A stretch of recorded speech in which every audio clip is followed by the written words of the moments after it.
इसमें हम समझाने जा रहे हैं आप लोग के मिश्रण किसे कहते हैं। मिश्रण देखिए, मिश्रण कई प्रकार का होता है, दो प्रकार का। एक होता है समांगी मिश्रण, एक होता है विलयन। कई प्रकार का होता है, विलयन कई प्रकार का होता है। एक होता है संतृप्त विलयन, एक होता है असंतृप्त विलयन। होता है कि नहीं?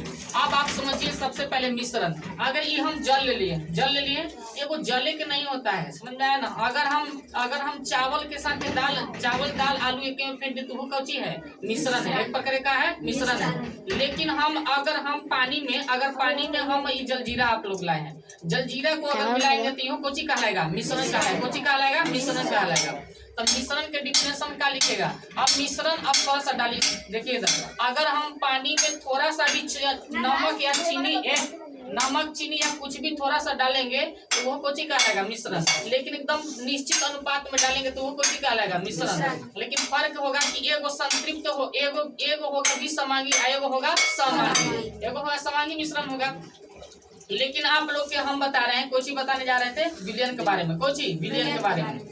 तो मिश्रण के डिफिनेशन एक बार में देखिएगा। जब दो या दो से अधिक पदार्थ को निश्चित या अनिश्चित रूप में मिलाया जाता है तो उसे क्या कहते हैं? मिश्रण कहते हैं। क्या कहेंगे? मिश्रण कहेंगे। अगर अब मिश्रण दो प्रकार का होता है, आप लोग पढ़ ही लिए हैं, संतृप्त मिश्रण और असंतृप्त, संतृप्त कर रहे हैं, समांगी और असमांगी। अब है विलयन। विलयन के बाद देखिए, विलयन में अब विलयन का है, विलयन और विलायक समझिएगा। हे भैया, अगर हम इस जल में अगर हम जलजीरा डाल रहे हैं, जलजीरा अब विलय के करा कहते हैं, विलय और विलायक। अभी बोले थे विलय के करा डालेंगे कहेंगे। अगर हम इसमें जलजीरा डाल रहे हैं, चाहे चीनी डाल रहे हैं, कुछ भी डालेंगे तो ये कोची कहलाएगा? जो इसमें घुल जाएगा उसको कोची कहेंगे? विलय कहेंगे। जो इसमें घुल जाएगा उसको क्या कहेंगे? चीनी डालेंगे तो चीनी कोची कहलाएगा? विलय। लेकिन जो भी ठोस या द्रव पदार्थ को अगर अपने में घुला रहा है तो उसको क्या कहेंगे? विलायक। तो जल यहाँ पर कोची बनेगा? विलायक। यहाँ पर जलजीरा कोची बनेगा? विलय बनेगा। चाहे नमक डालिए चाहे चीनी, उसको कोची कहेंगे? विलायक। जब इसी में दो तीन को डाल देंगे तो इसी को कोची कहते हैं? विलयन। घोर देंगे तो कोची कहलाएगा? विलयन। बढ़िया से सब घोर देंगे तो क्या कहलाएगा? विलयन। अब हमको समझाना था कोची? निलंबन। कोची समझाना था? निलंबन। देखिए, ये है जल। जल है ना, जल में हम कोची डाले हैं? जलजीरा। जल में कोची डाले हैं?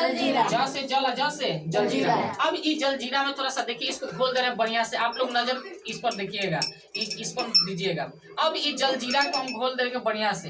अब इस अस्थिर भी होगा ना, इधर इसका जल के अगर जल स्थिर रहेगा तो इसमें देखिएगा, अगर इसका जो भी शेष कण है जलजीरा का, वो पानी के नीचे बैठा है, जाके दिखाई दे रहा है। पानी के नीचे शांत भी होगा ना तो पानी के नीचे दिखाई देगा। बाकी जो छोटे छोटे कण है वो देखिए पानी के ऊपर कोची कर रहा है? गति कर रहा है, पानी के ऊपर गति। इसी को कहते हैं निलंबन। क्या कहते हैं? निलंबन। अगर वो बढ़िया से नहीं मिला है तो उसी को कहते हैं कौची? निलंबन। कौची है? निलंबन। निलंबन समझ में आया? जैसे कि आप अब इसमें पानी में अब बेल के शरबत हम घोरेंगे तो बेल के शरबत घोरते समय कितनों आप घोर लीजिए, बाकी तक घुल जाता है, लेकिन कुछ उसका अवशेष पदार्थ जो होता है उसी में रहता है, जो छोटा छोटा कण रहता है उसी में गति करते रहता है। तो उसको हम छन्ना पात्र से क्या करते हैं? अलग छान के कर देते हैं ना, तो उसी को निलंबन कहते हैं। एक प्रकार के है जो विलयन हो गया, ये कोची कहलाएगा? निलंबन। कोची कहलाएगा? निलंबन। इसके अंदर जितने भी छोटे छोटे कण है, इस कण कोची कहलाएगा? निलंबन। क्या कहेंगे इसको? निलंबन। समझ में आया कि नहीं? विलय के करा कहते हैं वह पदार्थ जो जल में घुल जाता है उसे क्या कहते हैं? विलय। विलायक के करा कहते हैं वह पदार्थ जो किसी भी ठोस या द्रव पदार्थ को अपने अंदर घुला लेता है उसे क्या कहते हैं? विलायक। क्या कहेंगे? विलायक। और दोनों के बढ़िया से घोल देंगे तो कोची का निर्माण होगा? एगो विलयन का निर्माण होगा। कोची का? विलयन के निर्माण। अब इसमें कोई दिक्कत है? विलयन कई प्रकार का होता है? दो प्रकार के। एक होता है संतृप्त विलयन, एक होता है असंतृप्त। अगर इसमें अगर कंफ्यूजन है तो बताओ लोग, कोनो दिक्कत है इसमें? चलिए, आप इसको कौन पिएगा?